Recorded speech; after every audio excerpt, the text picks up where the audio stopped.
Bible Verse Daily. Apprenez un verset chaque jour. Jean 14/6 est le verset le plus conteste du Nouveau Testament. Non parce qu'il est obscur, mais parce qu'il est clair. Je suis le chemin, la vérité et la vie. Nul ne vient au Père que par moi. Ces paroles ont été au centre de tout dialogue interreligieux, de tout débat sur l'exclusivisme chrétien, de toute question sur ce qui arrive aux personnes qui n'ont jamais entendu le nom de Jesus. Mais presque personne qui parle de ce verset ne connaît le contexte immédiat dans lequel il a été prononcé. Jesus l'a dit lors de la dernière scène, quelques heures avant son arrestation, en réponse à une question de Thomas qui frisant le déconcertement. Et quand Jesus a répondu, il a fait quelque chose que chaque juif présent dans la salle aurait immédiatement reconnu. Il a commencé sa phrase avec Ego Ei Ami. Je suis. Cette formule n'était pas neutre pour les oreilles juives du 1er siècle. Elle faisait directement écho au moment dans Exode 3h14 où Dieu a parlé à Moïse depuis le buisson ardent et a déclaré son nom. Je suis celui qui suis. Chaque fois que Jesus utilise Ego Ei Ami comme affirmation absolue dans l'évangile de Jean, il fait une affirmation sur sa propre nature qui va bien au-delà du niveau d'un maître ou d'un prophète. Ce verset ne traite pas principalement d'exclusivité religieuse. Il traite d'identité. Et l'identité affirmée est une que ses disciples auraient jugée stupéfiant. Jean 14 se déroule dans la chambre haute la nuit précédant la crucifixion. Jesus a déjà dit à ses disciples que l'un d'eux le trahira, qu'il s'en va quelque part où ils ne peuvent pas le suivre pour l'instant, et que Pierre le reniera 3 fois avant l'aube. L'atmosphère est à la perplexité et au deuil. Jesus commence alors ce que les théologiens appellent le discours d'adieu, les chapitres 14 à 17, le plus long enseignement ininterrompu de Jesus enregistre dans n'importe quel évangile. Il leur dit qu'il va leur préparer une place, et qu'ils connaissent le chemin vers l'endroit où il se rend.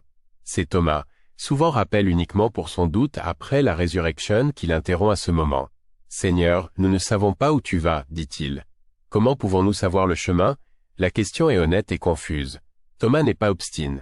Il est sincèrement perdu. Et Jesus ne répond pas en donnant des indications. Il répond en se désignant lui-même. Ce qui rend cette réponse si significative n'est pas seulement ce que Jesus affirme, mais la structure de l'affirmation. Il ne dit pas qu'il possède le chemin, ni qu'il connaît la vérité, ni qu'il peut donner la vie. Il dit qu'il est ces choses. La distinction a une énorme importance pour comprendre le verset. Ce n'est pas une description de ce que Jesus peut faire. C'est une déclaration de ce que Jesus est. Les 3 substantifs grecs au centre de ce verset ont chacun un poids spécifique. Odos signifie route ou chemin, mais dans le Nouveau Testament il désigne aussi une manière de vivre, toute une façon d'être dans le monde. Jesus ne pointe pas vers une route. Il affirme être la route elle-même. Aletheia signifie vérité, mais dans l'usage philosophique et biblique grec, elle pointe au-delà de l'exactitude factuelle vers la réalité ultime, vers ce qui est solide et fiable et ne trompera pas. Platon l'utilisait pour décrire le domaine des formes idéales. Dans l'évangile de Jean, Aletheia est ce dans quoi l'Esprit Saint guide les croyants au chapitre 16, Jesus n'affirme pas avoir des informations exactes sur Dieu. Il affirme être la réalité ultime sous une forme personnelle. Zoé est le mot employé tout au long de l'évangile de Jean pour la vie divine qui appartient à Dieu lui-même. Jean la distingue de l'existence biologique, en réservant Zoé à la vie éternelle et qualitativement différente qui vient de l'union avec Dieu.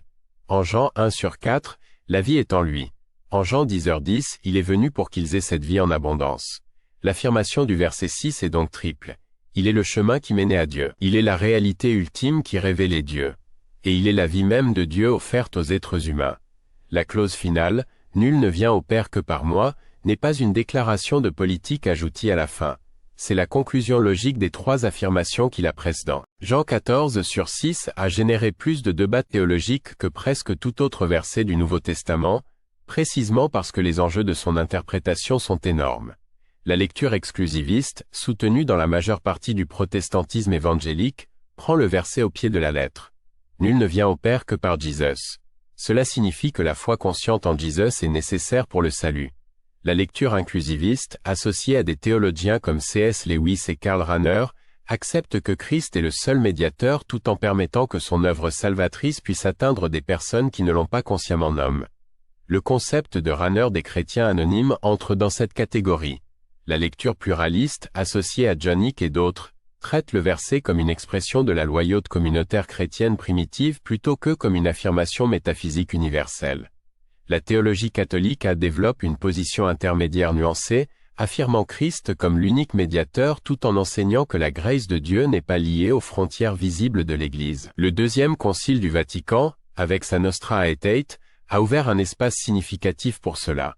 La théologie orthodoxe orientale se centre sur la théosis, l'union avec Dieu par le Christ, comme télos du salut, tout en affirmant le mystéré quant aux limites de cette œuvre salvatrice. Aucune de ces traditions ne peut esquiver le verset. La question est de savoir jusqu'où s'étend son affirmation et à quel point toute tradition devrait être confiante quant aux limites de cette affirmation. Quelle que soit la position que vous adoptiez sur le débat de l'éclusivite, il y a une couche d'application dans ce verset qui tend à se perdre dans la controverse. Remarquez ce que Jésus dit qu'il est, et non pas ce qu'il a ou ce qu'il fait. Il ne dit pas qu'il a des indications à vous montrer, ni qu'il a une vérité à vous enseigner, ni qu'il peut faire en sorte que vous receviez la vie. Il dit qu'il est le chemin, qu'il est la vérité, qu'il est la vie. Cette distinction pointe vers une affirmation relationnelle et non informationnelle. Marcher le chemin, c'est marcher avec lui. Connaître la vérité, c'est le connaître lui. Recevoir la vie, c'est être en lui. Le verset s'adresse à Thomas qui est confus, affligé et effrayé de perdre son maître. Et Jésus lui dit, « Vous n'avez pas besoin d'une carte, vous avez besoin de moi. » L'application pour quelqu'un aujourd'hui est la suivante. L'invitation dans Jean 14/6 n'est pas principalement à une théologie correcte sur le mécanisme du salut.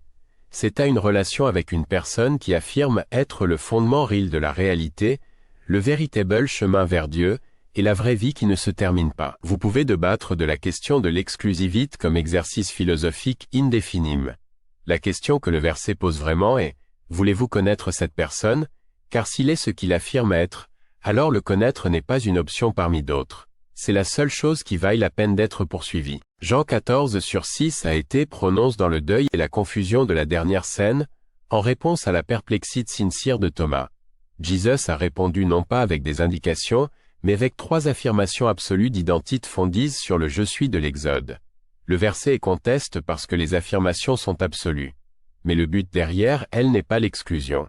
C'est l'invitation la plus profonde possible à une relation avec celui qui affirme être le chemin, la réalité et la vie elle-même. Si cette étude de versets vous a aidé à approfondir votre foi, aimez, commentez et abonnez-vous à Bible Verse Daily pour une nouvelle étude chaque semaine. Activez la cloche de notification pour ne rien manquer. De nouvelles études de versets chaque semaine.